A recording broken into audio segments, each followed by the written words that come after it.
Yep. Okay, perfect. Hello, everyone. Welcome to another edition of 1+1, your place for inconvenience, truth-telling, and myth-busting.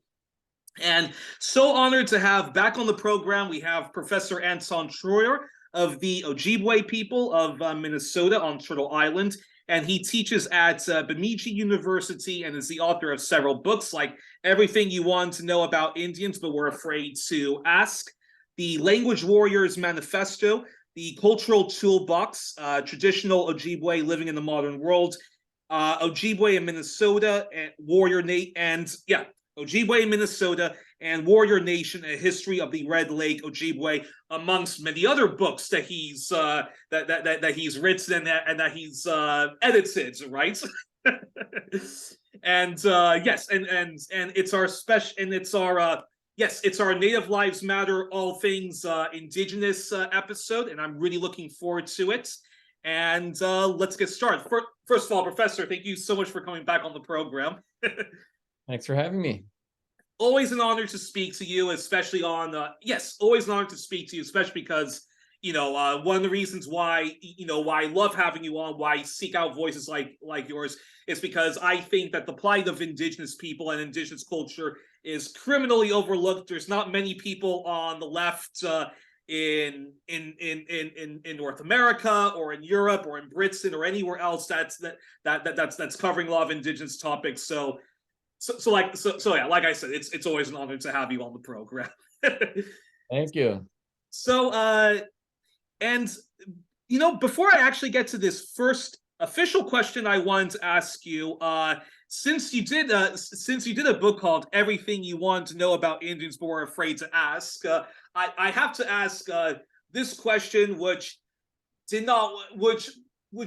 did not want to bring up, but it's one of those annoying topics that always seems to keep coming about when people talk about Indigenous affairs, and then kind of like that game Guacamole, you're trying to hit that that gerbil or that hamster that keeps coming out of the ground.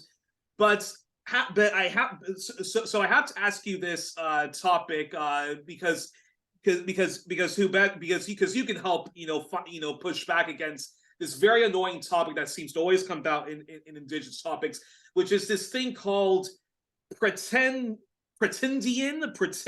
I think that's how you say it. And so the last time I had you on the program, we talked about Sacheen Littlefeather, the Indigenous the Indigenous activist that Marlon Brando famously sent to the Oscars when he declined his second Oscar for Godfather, and he did it not only in solidarity for the standoff that was happening at Wounded Knee, but also did it as a protest against the ongoing denigration of Native Americans in popular media, Hollywood, and so forth. And Hollywood, the Academy of Motion Pictures, Arts and Sciences, apologized to Sacheen Littlefeather for blacklisting her, and also for the treatment that she was met, the racist treatment that she was met by the audience and several members of the Academy.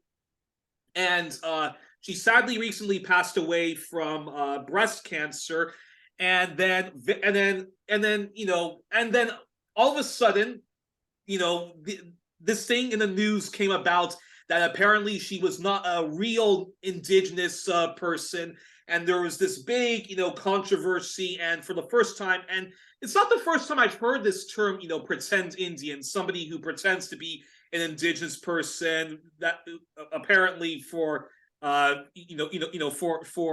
nefarious reasons. So what's your opinion about it? Because I've seen other Indigenous people push back against this and say that Sacheen Littlefeather is subjected to a smear campaign. But yeah. So what's your opinion on that? And talk to us about this supposed phenomena of pretend Indian and so forth. Sure. So first of all, here's the issue, and it is one that not all Native people are in agreement with one another about. Okay. So there has been a long history of people masquerading as Indigenous people who are not actually Indigenous, and using that false claim of identity in order to position themselves with stronger voice, financial prosperity. There have been famous cases in the United States, Canada, and even in other countries with significant Indigenous populations.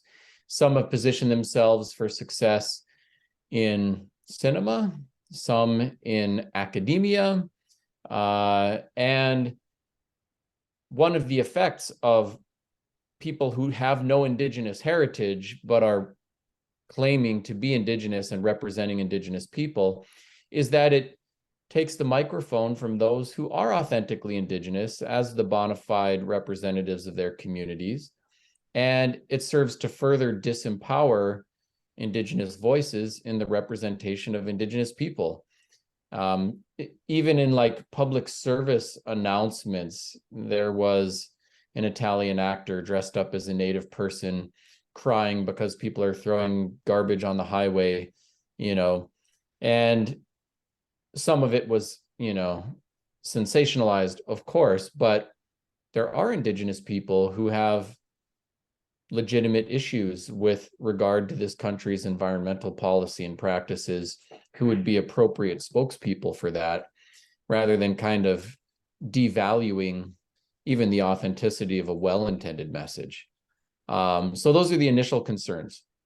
In response to that, Susan Harjo and others have come up with this term Pretindian, people who are pretending to be Indian, and used it as a way to, use the bully pulpit to shout them down, with some effect on some people. However, the response has sometimes gotten way out of hand.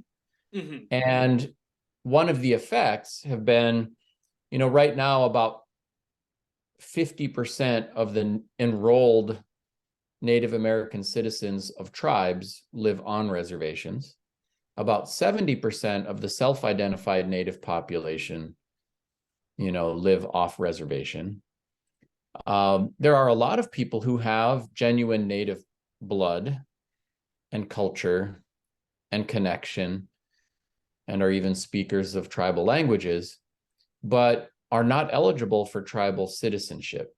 Mm-hmm. Tribal citizenship is different from citizenship in a country like America. In America, if you are born here, you are eligible for citizenship. If you actually, can you repeat that again? Can you repeat that again? Yes. So in the United States, to be a citizen of the United States, if you're born here, you are eligible for citizenship. Yeah. If you move here, there is a process by which you could become eligible for citizenship by establishing residency, taking a citizenship test, and so forth. Yeah. For tribes, to be a citizen of a tribe, that is typically not the custom. It has nothing to do with your residency. It has to do with a proven percentage of blood from a given tribe. And while some tribes like the Cherokee or Red Cliff Ojibwe have changed their criteria to proof of lineal descent from an original member, for most tribes, you have to prove blood quantum. It's a carryover from old kind of Nazi science, eugenics, and stuff like that. But the net result is that there are a lot of people who are genuinely Indigenous but are not eligible for citizenship. The effort and sorry to interrupt, but that's a very important point, and that's something that I want a clarification of. So say say somebody is born on on I don't know what the reservation in Minnesota is on, but say someone is born on Wounded Knee or on the reservation or wherever is a large community of indigenous people. So that's what I would think is an indigenous person that's born from one indigenous person and another indigenous person. They they would not be automatically recognized as an indigenous person, part of that nation of people, or I guess two nations of people, if the yeah. Okay, so let me clarify a little bit there. Native American tribes are not simply an ethnic category or a racial category. Okay, They are interesting. And I'll explain. So they are distinct political entities. Just like if someone is an American, that doesn't necessarily mean they are any one particular race. They are part of a country and they have their unique racial and ethnic background.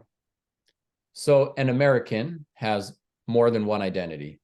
They have a nationality, which is American, and their ethnicity and so forth. It's much the same for Native people. They have a nationality, for example, being an enrolled member of the Leech Lake Band of Ojibwe. That's a nationality, and it correlates with a racial category.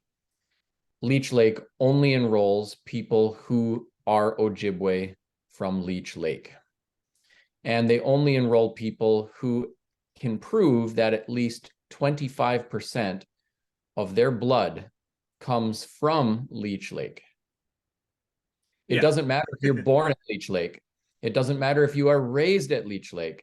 It matters only if you can prove that percentage of blood and fill out an enrollment form and have it accepted. Okay, and I'll further clarify. Go ahead. That's the nationality. Separate from nationality, there are all kinds of Native people all across the country.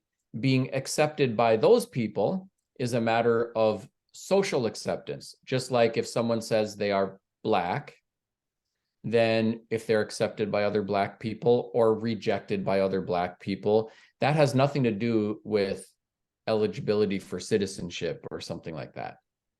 That's social.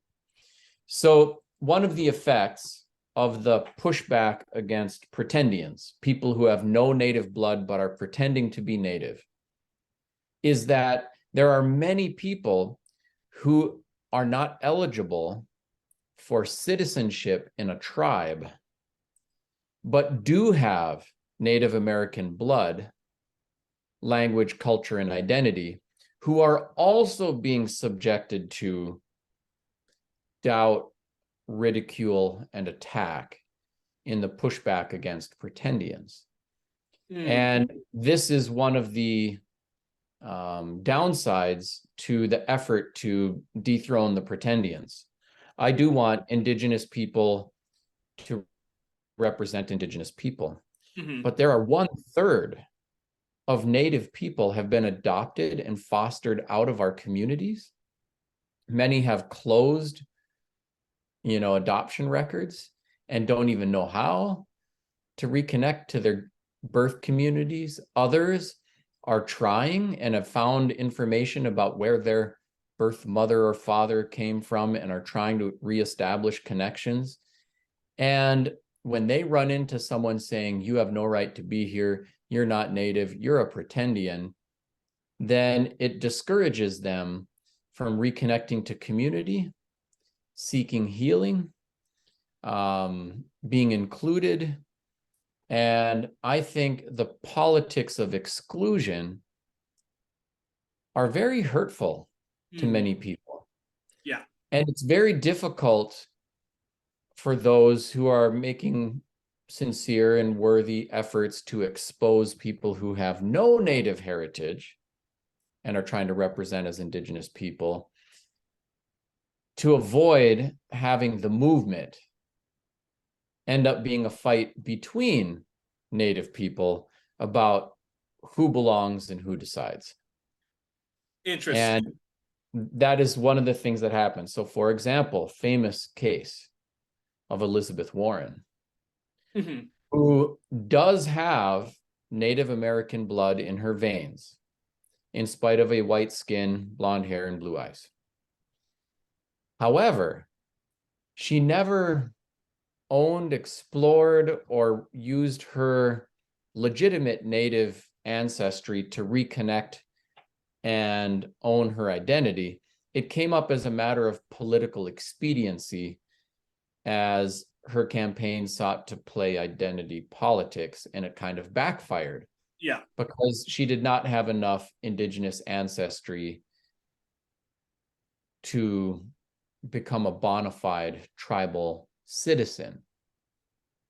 However, if she had approached this topic prior to being considered for president of the United States as a matter of reconnecting to her community and culture, I think that would have been welcome. And then she could have had a strong foundation upon which to speak to that part of her identity.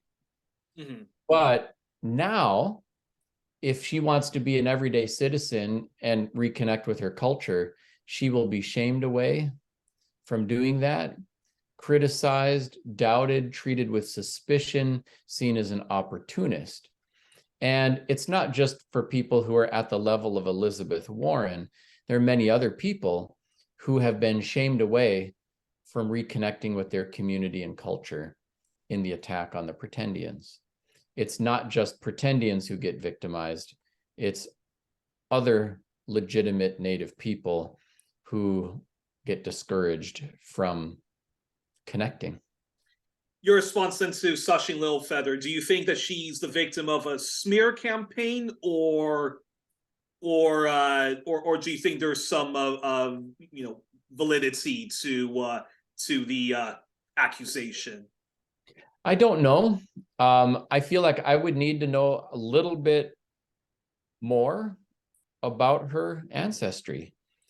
And to me, if she has Native American ancestry, then she's legit. And if she does not, then she's not. And if she's legit, she should be supported. Her legacy should not be, overturned. And if she is not, then exposing her as an imposter is a legitimate thing to do. And I don't have access to her genealogical records by which I could make that determination. And one final question about that then is, one quick follow-up then about that is what is how, because there are parts of America, I believe, like California, New Mexico, Arizona, and I'm forgetting another state, which all used to be part of Mexico. And there are indigenous people of course in California, New Mexico and places like that. But due to all of the different wars of conquest and imperialism and manifest destiny, America forcibly took some of those some of what used to be Mexico into what we call the United States. But of course, all of what's the United States and Canada, that's what we call Turtle Island. That's what indigenous people call Turtle Island. So do some indigenous people that have that sort of Mexican heritage, do they run into some of these problems, some of these contradictions when it comes to what you mentioned, blood quantum, and the accusations of being Pretendian and whatnot? It's complex. So for starters, there's a there's a shift in social identity dynamics within the Latinx population. Yes. So a lot of people who are Latinx are brown. Now, not all, but many are brown. Yeah. And the brown does not come from Castile. The brown comes from indigenous blood. Mm. And so one of the shifts going on in the Latinx population among the brown folks, they are starting to explore, understand, and want to connect with their indigenous tribal heritage. And although there might be across a spectrum varying degrees of Catholicism, love of Spanish language, and Spanish culture, that Spanish, like English, is a colonial language. And that is not the only, they are not simply colonizers. They are people who have colonizer blood and indigenous blood, and they are the inheritors of a colonial culture, as well as more than vestigial remnants of indigenous cultures. So one of the things that's shifting is that some people are trying to own that. Socially, that has not been receiving the same kind of pushback that the American pushback against Pretindianism is receiving. However, just because somebody is Latinx does not necessarily mean that they are indigenous. And across the Spanish-speaking world, you have many different dimensions to identity and culture. A country like the Dominican Republic is predominantly Black. If you turn on Spanish-speaking soap operas, a lot of people have blonde hair and blue eyes. Mm-hmm. Argentina is one of the whitest countries in the Americas. Yeah. You know, so as a result, it is complex. Within the Spanish-speaking world, in a country, for example, like Mexico, there are distinct tribal communities and millions of speakers of tribal languages. You know, there are 30 million Mayans and, you know, 30 different Mayan languages. There are a lot of people. So it is complex. And I think each situation and identity dynamic has to be evaluated on its own. I think it is up, you know, to the Mayans at Chamula to decide who is Chamulan, and not up to me. And they may have their own criteria, and it may be different than the American system with reservations, tribal enrollment cards, and blood quantums. Even within that system in America, there are a lot of people trying to change that. So I think all of these things are shifting and changing. It's good to be aware of that. I feel like, you know, on the one hand, people should be empowered to own all the parts of them and have a right to explore their languages, cultures, and identities and reconnect to their communities. At the same time, blood is not the only thing that matters. And that community connection really does matter.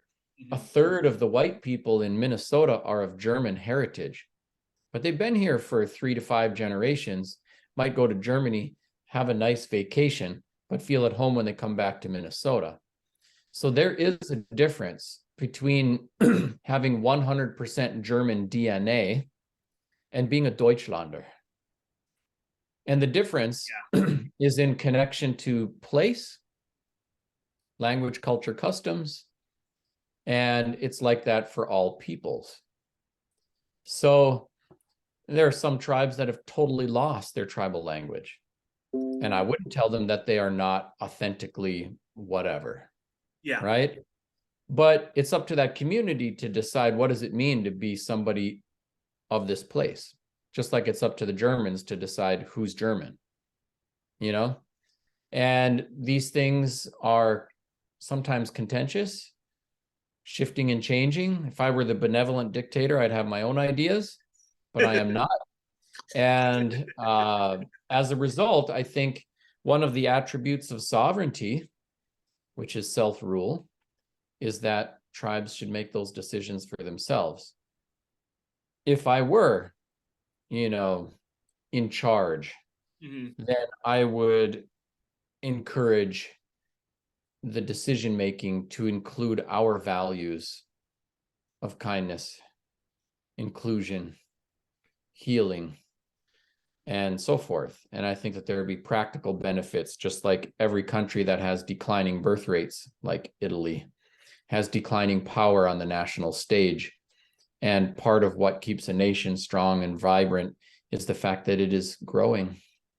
And we should be including and healing our people and supporting their reconnecting. And at the same time, we should have good boundaries and insist that our people represent our people. Interesting. And wow, so much can of worms have just been opened. And I actually wasn't even planning on even talking too much about that, but that's something that we'll definitely have to explore, in a future episode, because there are so many questions that are already like bursting through my mind, but we'll have to but we'll have to save that for another time. But anywho, on to this first official question I want to ask you, which is this. Now, when I first met you, you mentioned that often when one, meaning outsiders of of Indigenous community, thinks of a reservation, they often think of a very extreme, impoverished community, one of hopelessness. But you said, when we first met, that not all reservations are in fact like that. So do tell our audience some of those reservations where there are a lot of stories of hope to hope and the different varying conditions that each different nation of Indigenous people deal with. Yeah.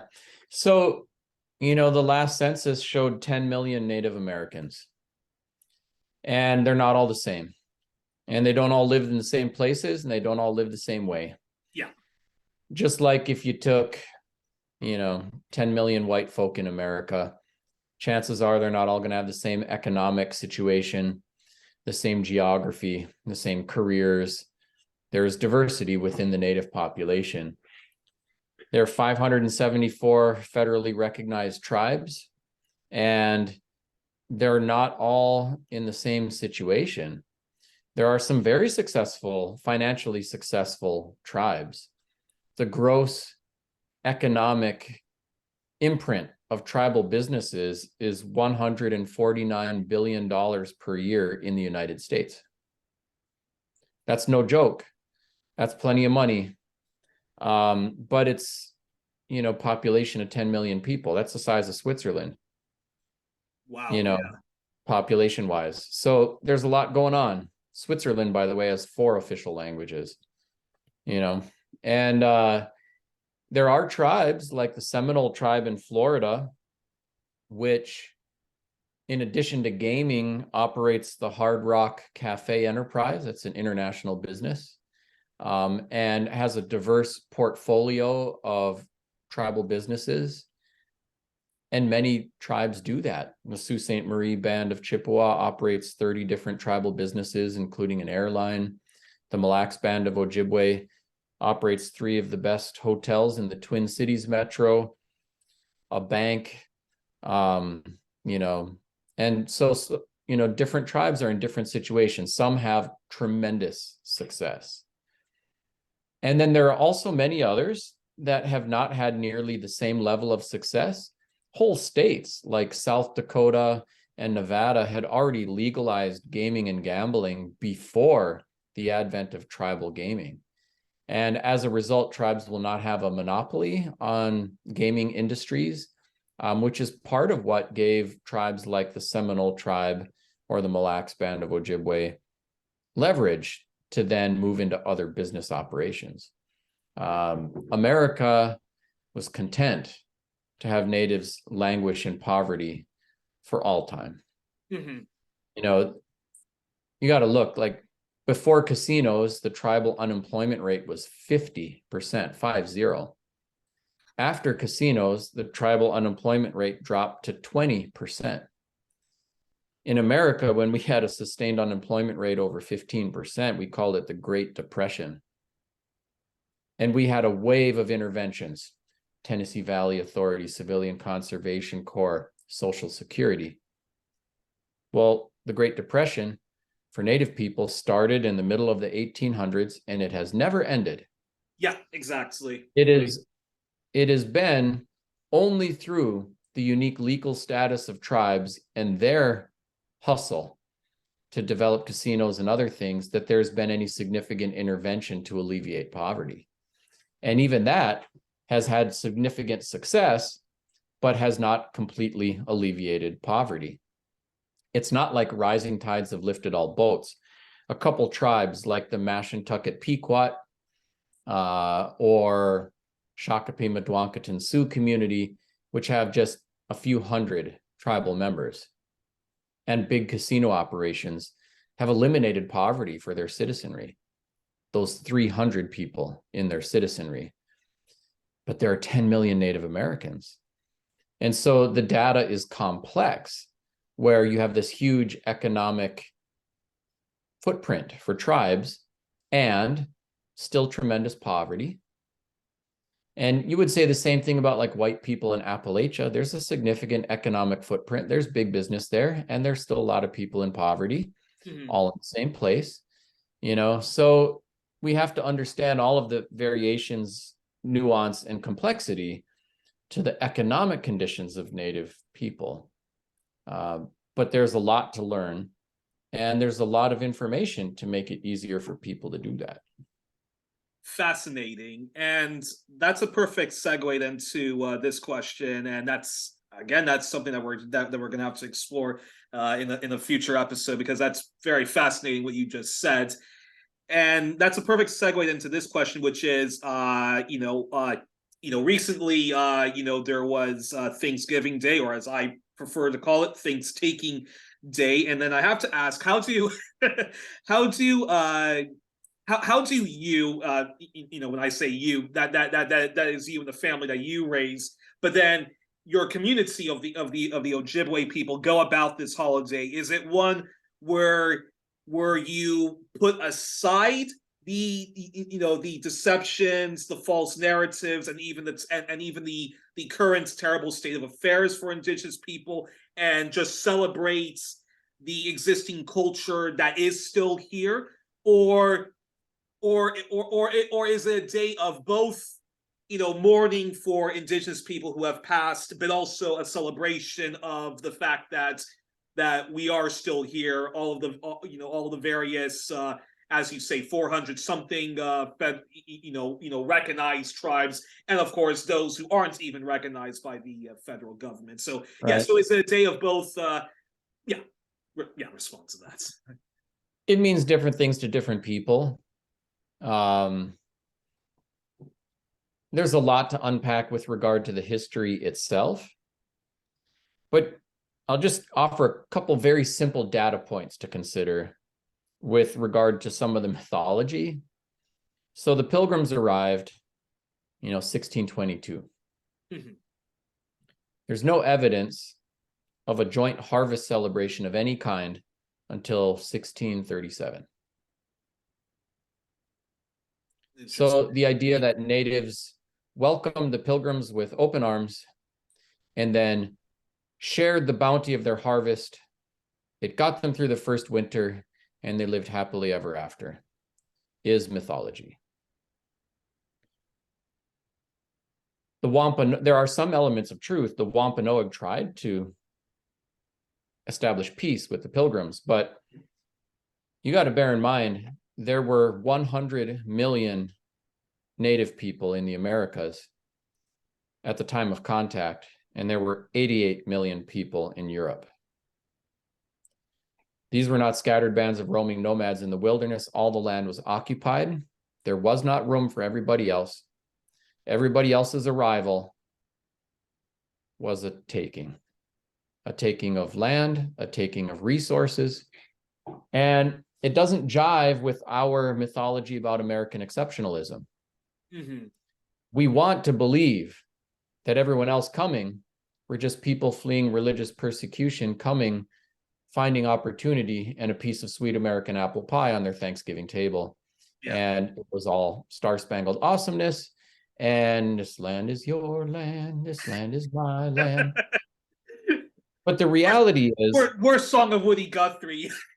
Yes, but the reality is that even with the first boatloads of Pilgrims, they were pushing other people out of the way. They were attacking people. They were stealing their food.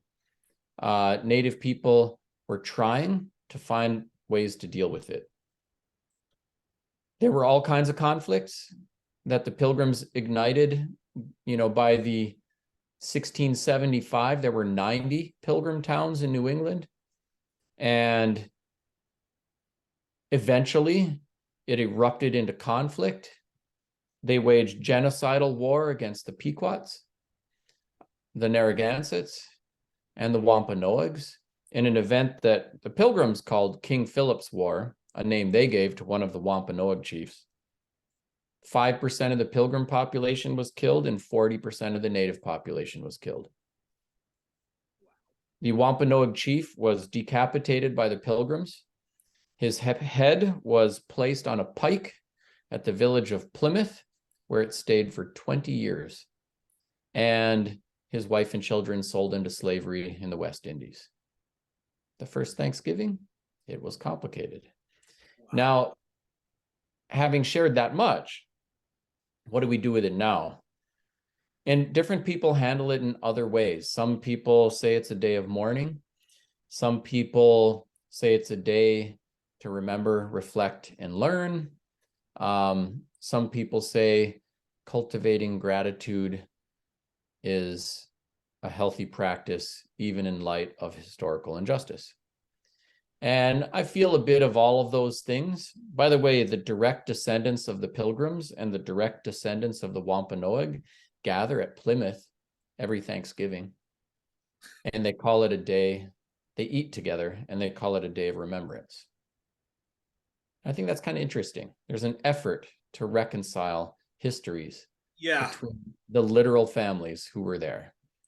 Also, it was declared a national holiday in 1941 during the Roosevelt administration. It's kind of new. And there's been a lot of mythology around it. But for me and my family, we get a couple days off from school and work. We do gather. We do pig out and eat a bunch of food.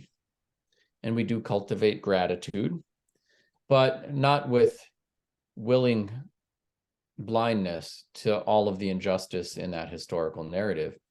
We also remember that, share information about that, at the same time that we try to balance it out with, I think, a healthy reminder to cultivate gratitude and just to enjoy one another as a family during a break in the action.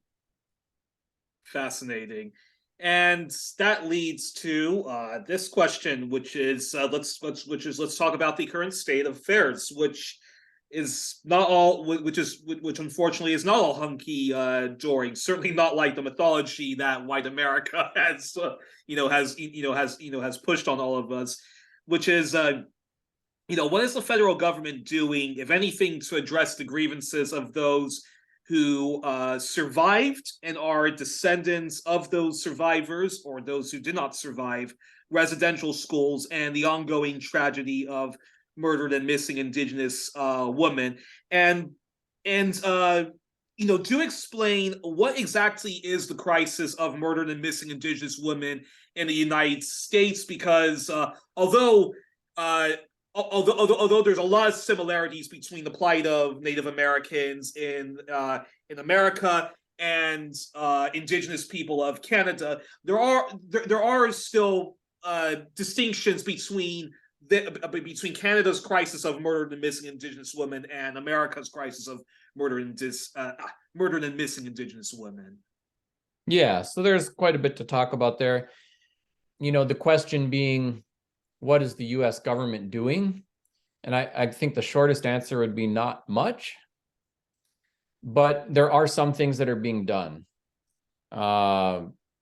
With regard to residential boarding schools, there's a lot of history there, but starting in the late 1800s, the U.S. government imposed compulsory education upon Native kids, removed many children from their homes, and sent them to residential schools. Many children from their right. Homes. Yes.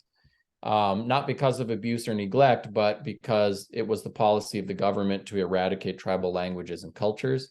Sometimes those kids did not see their parents for 12 years, and when they finally did, couldn't speak the same language as their parents, and couldn't even recognize them.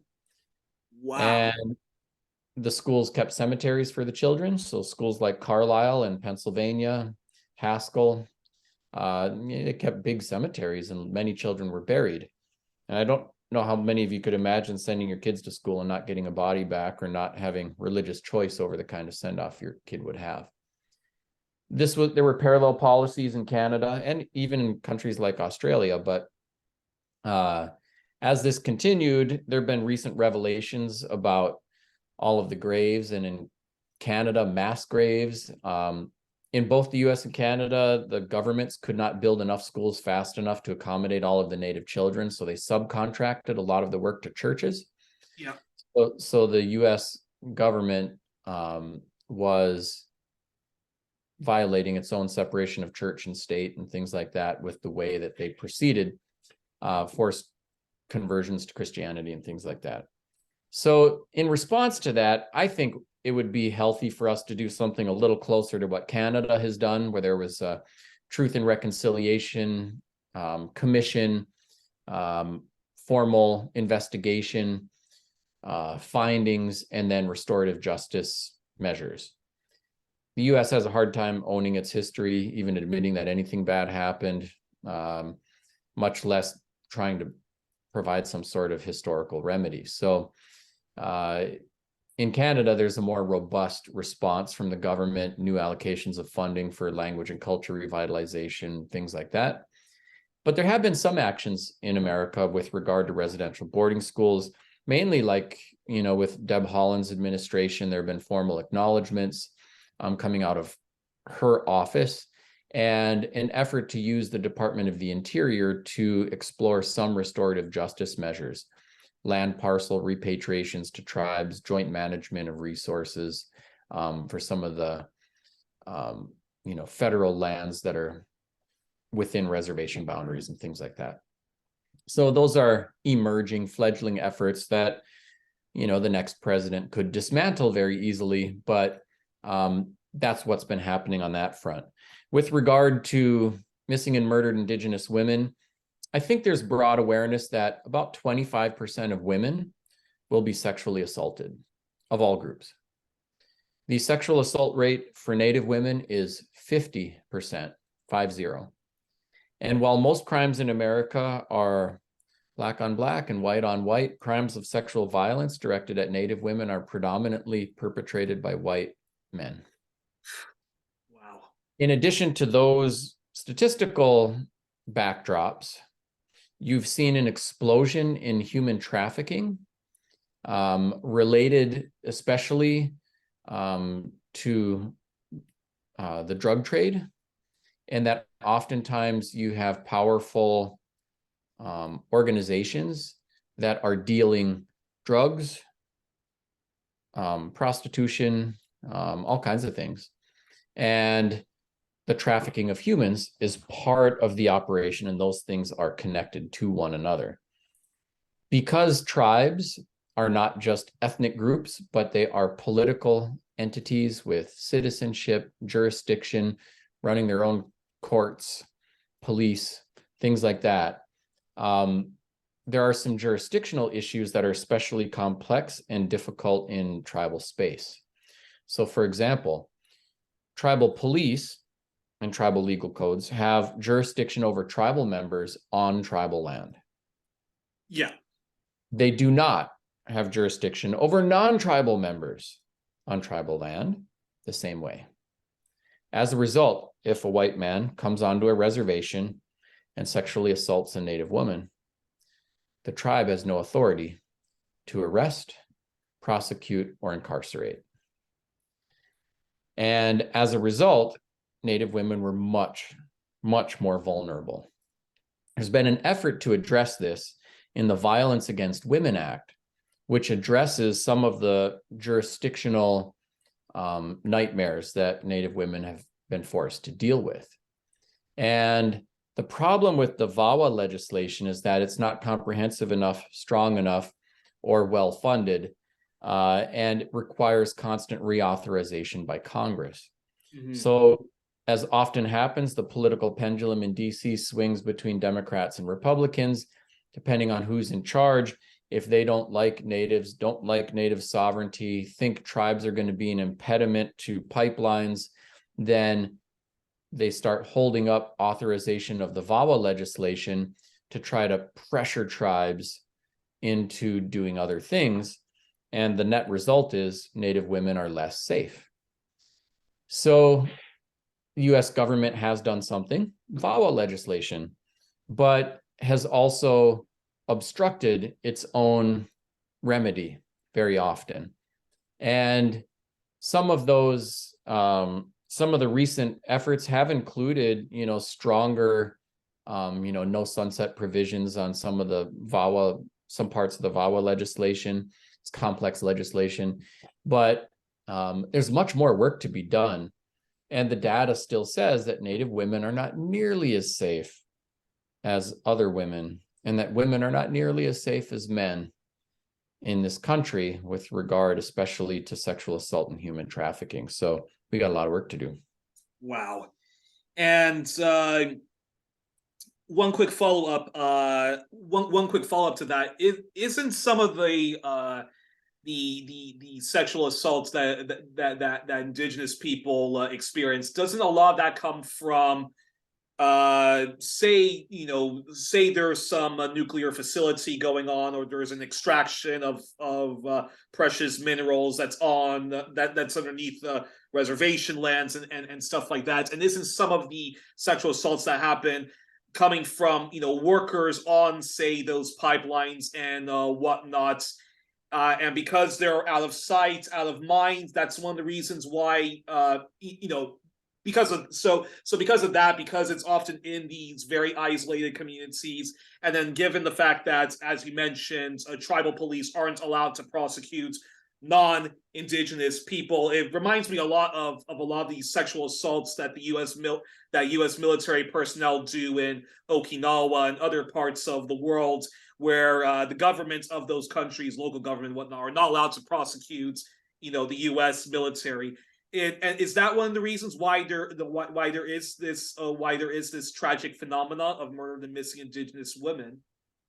It's certainly a contributing factor. I think, first of all, anytime you have a bunch of men who are far away from their communities of origin and families and things like that, who have a bunch of money and not a lot to do, and they're working really hard and stressed out, and that would include, all kinds of scenarios, including things like pipeline workers, and they're living in these trailers at a man camp, all kinds of stuff goes sideways.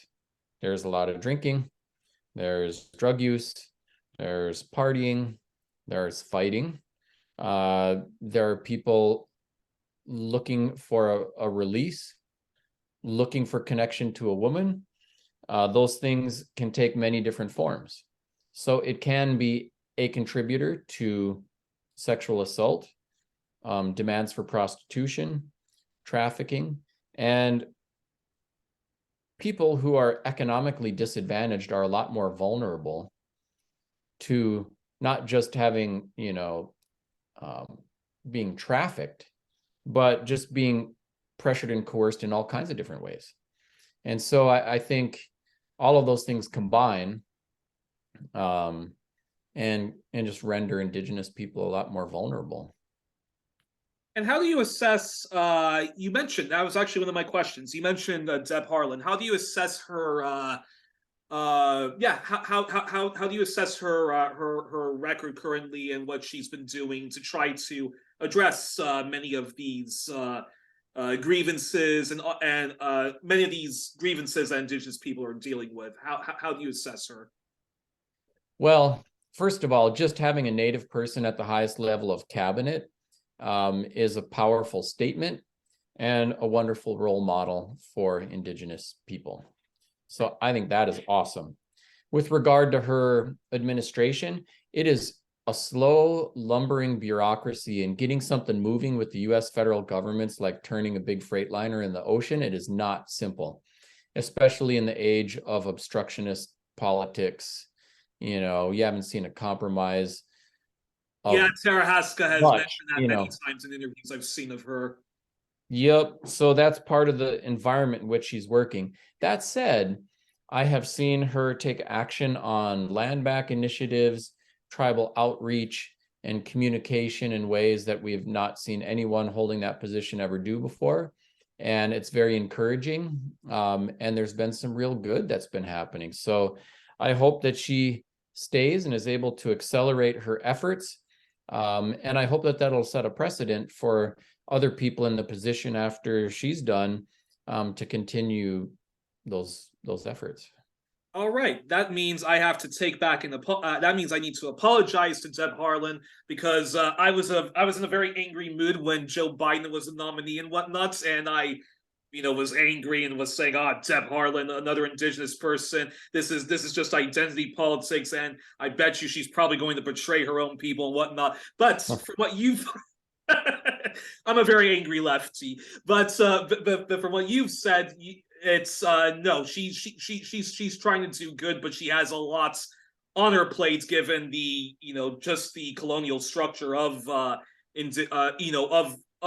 the American bureaucracy, right? Yeah, well, first of all, yes, the Democrats do play identity politics, and the Biden administration has notably done that. And some of the messaging, I think, has hurt as much as it's helped. That said, I do think that, the first, footsteps down an equity journey include the representation part, the D part of the DEI, and, seeing, Biden's Supreme Court nominee and seeing some of his cabinet picks and his VP pick, are helping get more people of color into positions of power and representation. And that doesn't automatically guarantee you a better outcome. But as we've seen with Obama. Right. But the optics are improving, and some of them are actually doing some really good things. And, I think I realize that this sometimes bumps up against other people's sensitivities around it. But, Ruth Bader Ginsburg was pretty hilarious when someone was raising a stink that there were too many women on the Supreme Court. And she says, well, America's well over 200 years old. So if you have only women on the Supreme Court for 200 years in a row, then you can register that complaint. Yeah.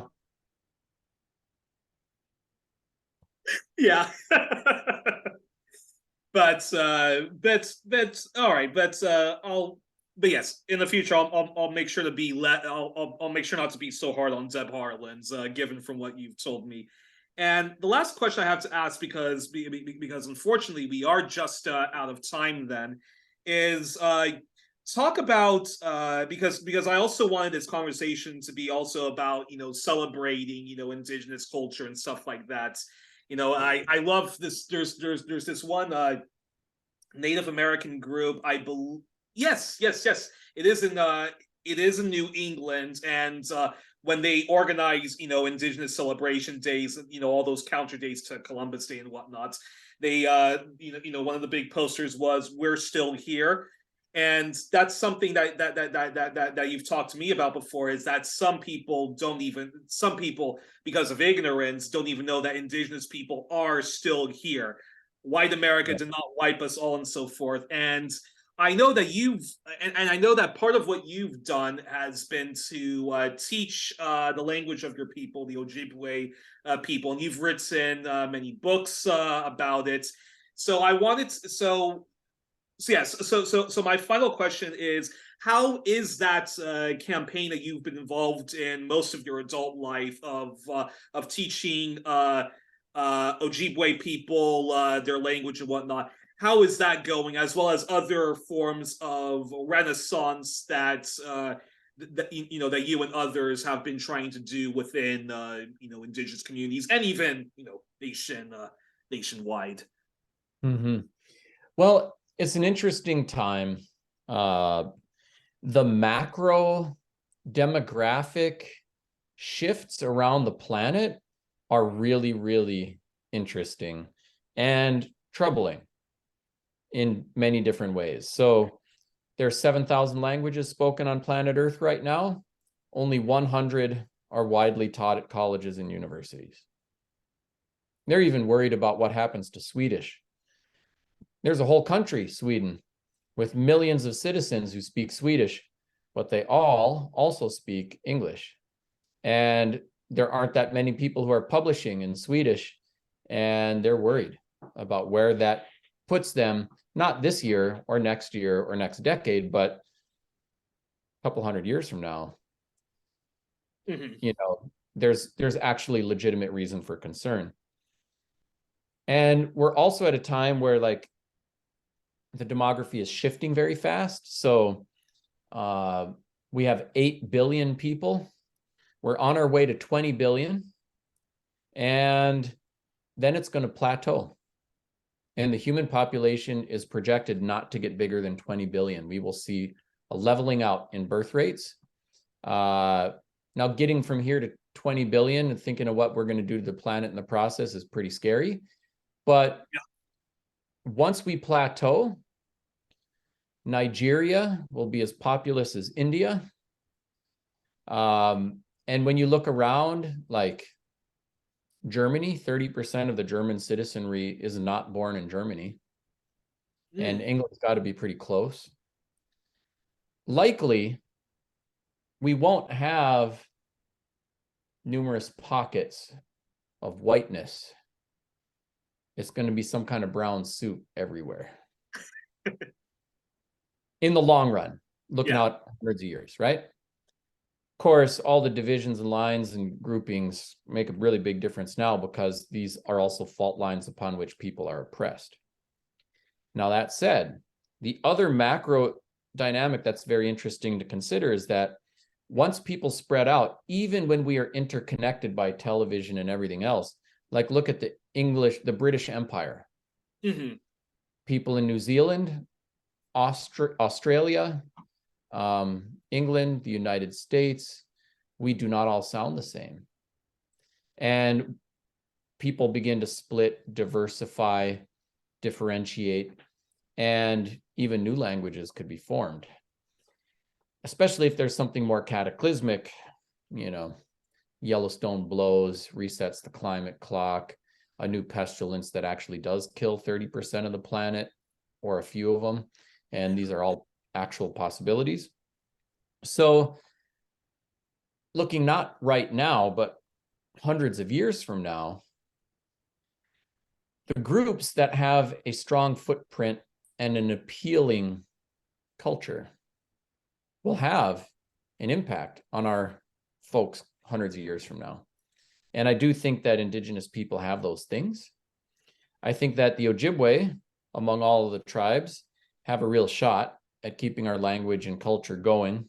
Granted, it won't be exactly the same as it was in 1491, but we wouldn't want to live lives like in 1491 because we want to drive cars and do stuff like that too. But I think the modern iterations of our culture and language have great application. We've seen new tribal language immersion schools, publications, Rosetta Stone, and I think all of those things are really exciting and have a chance to really buoy our efforts. By the way, you know, when I look around the US and I think about who's having any success among Indigenous groups in doing this, there are groups that are having success. And it's not just Ojibwe, but Cherokee, Blackfeet, Mohawk, Navajo, and there are many others too. Some groups have lost everything. Some are trying to rebuild things. It's harder to go the way of Hebrew, you know, a language that wasn't really used for almost 2,000 years, and bring it back. Hebrew had tremendous institutional and national support for that effort. And some tribes have languages that are used a little more like Latin, performative language usage for ceremony or things like that. But there are quite a few with living languages and serious revitalization efforts that give me lots of hope.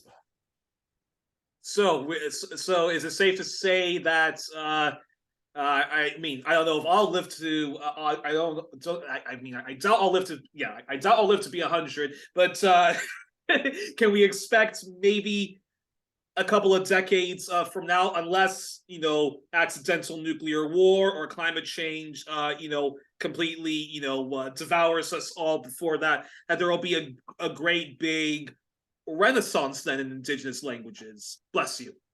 In indigenous. Yeah, there is an ongoing renaissance right now. And there's no doubt that will continue and escalate. Some things like powwow culture are a huge part of that and will be more vibrant than ever. You know, other things like keeping indigenous languages going is a much more complex and difficult effort, but some of them will have many more speakers. You know, Hawaiian was illegal for use in schools 30 years ago. There were only 1,000 speakers left. Today, there are 24,000 speakers of Hawaiian. It's one of the official languages for the whole state. There are 22 Hawaiian medium schools. You know, we all want to do what the Hawaiians have done. The Maori have had similar revitalization success. I was just thinking about them, yeah. Yep, and so I do think we have a chance. It won't happen just because it should. We have to make it happen. But some people are committed to that. Well, that's a perfect place to end our conversation. I wish I could keep you for 2 more hours, but I have to let you go. All right. Well, we were joined on this edition of 1+1 with Professor Anton Treuer of the Ojibwe people of Minnesota on Turtle Island. He teaches at Bemidji University, and again, the author of several books like Everything You Want to Know About Indians But Were Afraid to Ask, and many more. Professor, thank you so much for taking the time. I look forward to having you back on again in the future. And, well, what more can I say except solidarity to our Indigenous brothers and sisters, Native Lives Matter, and power to the people and death to settler colonialism. All right. Thank you.